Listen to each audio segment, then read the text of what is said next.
Hello, everyone. Welcome back to Divine Discoveries.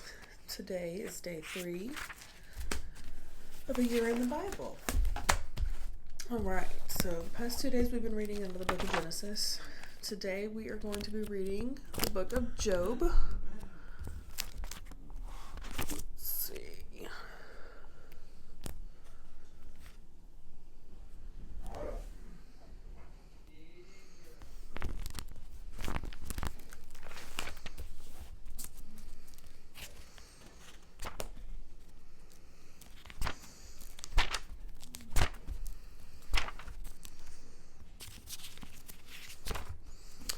All right, so we're going to be reading Job 1 through 5. All right. All right. In the land of Uz there lived a man whose name was Job. This man was blameless and upright. He feared God and shunned evil. He had 7 sons and 3 daughters, and he owned 7,000 sheep, 3,000 camels, 500 yoke of oxen, and 500 donkeys, and had a large number of servants. He was the greatest man among all people of the East. His sons used to hold feasts in their homes on their birthdays, and they would invite their 3 sisters to eat and drink with them. When a period of feasting had run its course, Job would make arrangements for them to be purified. Early in the morning, he would sacrifice a burnt offering for each of them, thinking, "Perhaps my children have sinned and cursed God in their hearts." This was Job's regular custom. One day the angels came to present themselves before the Lord, and Satan also came with them. The Lord said to Satan, "Where have you come from?" Satan answered the Lord, "From roaming throughout the earth, going back and forth to it." Then the Lord said to Satan, "Have you considered my servant Job? There was no one on earth like him. He is blameless and upright, a man who fears God and shuns evil." "Does Job fear God for nothing?" Satan replied. "Have you not put a hedge around him and his household and everything he has? You have blessed the work of his hands, so that his flocks and herds are spread throughout the land. But now stretch out your hand and strike everything he has, and he will surely curse you to your face." The Lord said to Satan, "Very well, then everything he has is in your power, but on the man himself do not lay a finger." Then Satan went out from his presence of the Lord. One day when Job's sons and daughters were feasting and drinking wine at their oldest brother's house, a messenger came to Job and said, "The oxen were plowing and the donkeys were grazing nearby, and the Sebans were attacked and made off with them. They put the servants to the sword, and I am the only one who has escaped to tell you." While he was still speaking, another messenger came and said, The fire of God fell from the heavens and burned up the sheep and the servants, and I am the only one who has escaped to tell you." While he was still speaking, another messenger came up and said, The Chaldeans formed 3 raiding parties and swept down on your camels and made off with them. They put the servants at the sword, and I am the only one who escaped to tell you." While he was still speaking, yet another messenger came and said, "Your sons and daughters were feasting and drinking wine at your oldest brother's house, when suddenly a mighty wind swept in from the desert and struck the 4 corners of the house. It collapsed on them, and they are dead, and I am the only one who has escaped to tell you." At this, Job got up and tore his robe and shaved his head. Then he fell to the ground in worship and said, "Naked I came from my mother's womb, and naked I will depart. The Lord gave, and the Lord has taken away. May the name of the Lord be praised." In all this, Job did not sin by charging God with wrongdoing. In all this, Job did not sin by charging God with wrongdoing. On another day, the angels came to present themselves before the Lord, and Satan also came with them to present himself before him. And the Lord said to Satan, "Where have you come from?" Satan answered the Lord, "From roaming throughout the earth, going back and forth on it." Then the Lord said to Satan, "Have you considered my servant Job? There was no one on this earth like him. He is blameless and upright, a man who fears God and shuns evil. And he still maintains his integrity, though you enticed me against him to ruin him without any reason." "Skin for skin," Satan replied. "A man will give all he has for his own life, but now stretch out your hand and strike his flesh and bones, and he will surely curse you to your face." The Lord said to Satan, "Very well, then, he is in your hands, but you must spare his life." So Satan went out from the presence of the Lord and afflicted Job with painful sores from the soles of his feet to the crown of his head. Then Job took a piece of his broken pottery and scraped himself with it as he sat among the ashes. His wife said to him, "Are you still maintaining your integrity? Curse God and die." He replied, "You are talking like a foolish woman. Shall we accept good from God and not trouble?" In all of this, Job did not sin in what he said. When Job's 3 friends,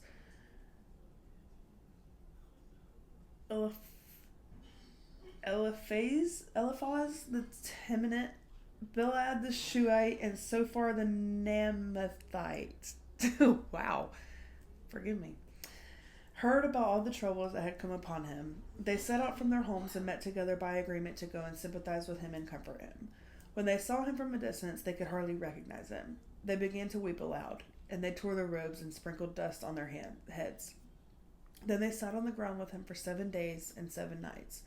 No one said a word to him, because they saw how great his suffering was. After this, Job opened his mouth and cursed the day of his birth. He said, "May the day of my birth perish, and the night that said, a boy is conceived. That day, may it turn to darkness. May God above not care about it. May no light shine on it. May gloom and utter darkness claim it once more. May a cloud settle over it. May blackness overwhelm it. That night, may thick darkness seize it. May it not be included among the days of the year, nor be entered in any of the months. May that night be barren. May no shout of joy be heard in it. May those who curse days curse that day. Those who are ready to ruse Leviathan, may its morning stars become dark. May it wait for daylight in vain, and not see the first rays of dawn. For it did not shut the doors of the womb on me to hide trouble from my eyes. Why did I not perish at birth, and die as I came from the womb? Why were there knees to receive me, and breasts that I might need to be nursed? For now I would be lying down in peace. I would be asleep and at rest, with kings and rulers of the earth, who built themselves places now lying in ruins, with princes who had gold, who filled their houses with silver. Or why was I not hidden away in the ground like a stubborn child, like an infant who never saw the light of day? There the wicked cease from turmoil, and they are weary at the rest. Captives also enjoy their ease. They no longer hear the slave drivers shout. The small and the great are there, and the slaves are freed from their owners. Why is the light given to those in misery, and the life to the bitter soul? To those who long for the death that does not come, who search for it more than the hidden treasure, who are filled with gladness, and rejoice when they have reached the grave. Why is life given to a man whose way is hidden from God whom God has hedged in? For sighing has become my daily food. My groans pour out like water. What I feared has come upon me. What I dreaded has happened to me. I have no peace, no quietness. I have no rest, but only turmoil." Then Eliphaz the Temanite said, "If someone ventures a word with you, will you be impatient? But who can keep from speaking? Think how you have instructed many, how you have strengthened their feeble hands. Your words have supported those who stumbled. You have strengthened faltering knees. But now trouble comes to you, and you are discouraged. It strikes you, and you are dismayed. Should not your pity be your confidence, and your blameless ways your hope? Consider now, who, being innocent, has ever perished? Where were the upright ever destroyed? As I have observed, those who plow evil and those who sow trouble reap it. At the breath of God they perish, and the blast of his anger they are no more. The lions may roar and growl, yet the teeth of the great lions are broken. The lion perishes for lack of prey, and the cubs of the lioness are scattered. A word was secretly brought to me. My ears caught a whisper of it. Amid disquieting dreams in the night, when deep sleep falls on people, fear and tremble seized me, and made all of my bones shake. A spirit glided past my face, and the hair on my body stood on end. It stopped, but I could not tell what it was. A form stood before my eyes, and I heard a hushed voice. Can a mortal be more righteous than God? Can even a strong man be more pure than his Maker? If God places no trust in his servants, if he charges his angels with error, how much more those who live in houses of clay, whose foundations are in the dust, who are crushed more than readily like a moth? Between dawn and dusk they are broken to pieces, unnoticed. They perish forever. Are not the cords of their tent pulled up, so that they die without wisdom? Call if you will, but who will answer you? To which of the holy ones will you turn? Resentment kills a fool, and envy slays the simple. I myself have seen a fool taking root, but suddenly his house was cursed. His children are far from safety, crushed in court without a defender. The hungry consume his harvest, taking it even from amongst the thorns, and the thirsty pant after his wealth. For hardship does not spring from the soil, nor does trouble sprout from the ground. Yet man is born to trouble, as surely as sparks fly upward. But if I were you, I would appeal to God. But if I were you, I would appeal to God. I would lay my cause before him. He performs wonders that cannot be fathomed, miracles that cannot be counted. He provides rain for the earth. He sends water on the countryside. The lowly he sets on high, and those who mourn are lifted to safety. He thwarts the plans of the crafty, so that their hands achieve no success. He catches the wise in their craftiness, and the schemes of the wily are swept away. Darkness comes upon them in the daytime. At noon they grope as in the night. He saves the needy from the sword of their mouth. He saves them from the crutches of the powerful. And so the poor have hope, and injustice shuts its mouth. Blessed is the one whom God corrects, so do not despite the discipline of the Almighty. For he wounds, but he also binds up. He injures, but his hands also heal. From 6 calamities he will rescue you. In 7, no harm will touch you. In famine he will deliver you from death, and in battle from the stroke of the sword. You will be protected from the lash of the tongue, and need not fear when destruction comes. You will laugh at the destruction and famine, and need not fear the wild animals. You will have a covenant with the stones of the field, and the wild animals will be at peace with you. You will know that your tent is secure, and you will take stock in your property and find nothing missing. You will know that your children will be many, and your descendants like the grass on the earth. You will come to the grave in full vigor, like sheaves and gathered in the season. We have examined this, and it is true. So hear it and apply it to yourself. All right, friends. That was Job chapters 1 through 5. All right. So I have 6 discussion questions for us today. All right. Number 1, what specific actions demonstrate Job's righteousness and integrity?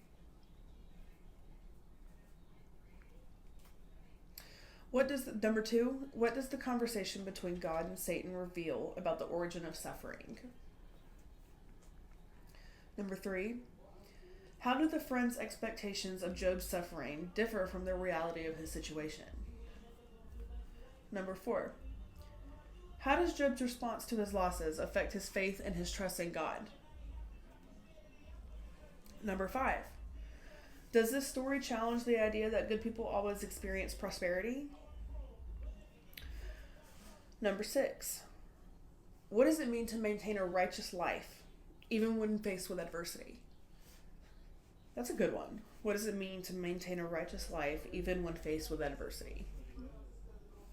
Okay, so 6 questions today. I think I had a few more yesterday, but this is day 3. I don't know if I've mentioned this, but I am following a plan that I am reading out of the Bible app. It's just the generic brown Bible app. I'll try, don't quote me on this. I will try to see if I can find the exact app and link it onto the video somehow. But I'm following a plan. I didn't know that this app did this, but essentially you can just sign up for a plan and it'll send you a daily reminder. And that's where I get these reflection questions and the chapters that I'm reading and all of that. I also form some of my own questions that are based off of like almost a combination of other questions. I have Googled questions as well and figured out what are some of the best options for us as far as, things that I can apply, questions that I can use to help figure out how can we apply this story to our lives. How do I word that question, etc. Things like that. But yeah, so again, feel free, no pressure, obviously. Feel free to answer these questions in the comments below. I'd love to see what you guys think. I'd love to hear a different perspective on these questions. I have answered them in my own journal. If you guys would like, I'd be happy to share those with you as well. Yeah, so I'm going to go ahead and close the day out with our prayer. Okay, so Lord, I thank you for waking me up today and for giving me another opportunity to share your beautiful word. Lord, I ask you to fill my heart with all the things that you need me to say.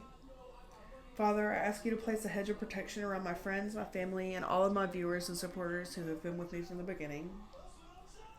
I ask that you help maintain momentum in my journey through the Bible. I know that this isn't easy, and I've tried this so many times, but this time I want it to be for real. Um, I pray that anyone struggling will soon find peace. I have friends who are raising babies on their own, whether it be that they don't have a strong support system or they have the men in their life have chosen to not be the most forthcoming, whatever the case may be. I pray that you help them in this life. I pray that you keep their babies safe. I pray that you keep their babies healthy. And I pray that you give them peace in their minds. I pray, Lord, I pray that you just help keep all of these women happy. I pray that you keep everybody in my life safe and happy and thriving. And Lord, I thank you. I thank you for every opportunity that you give me.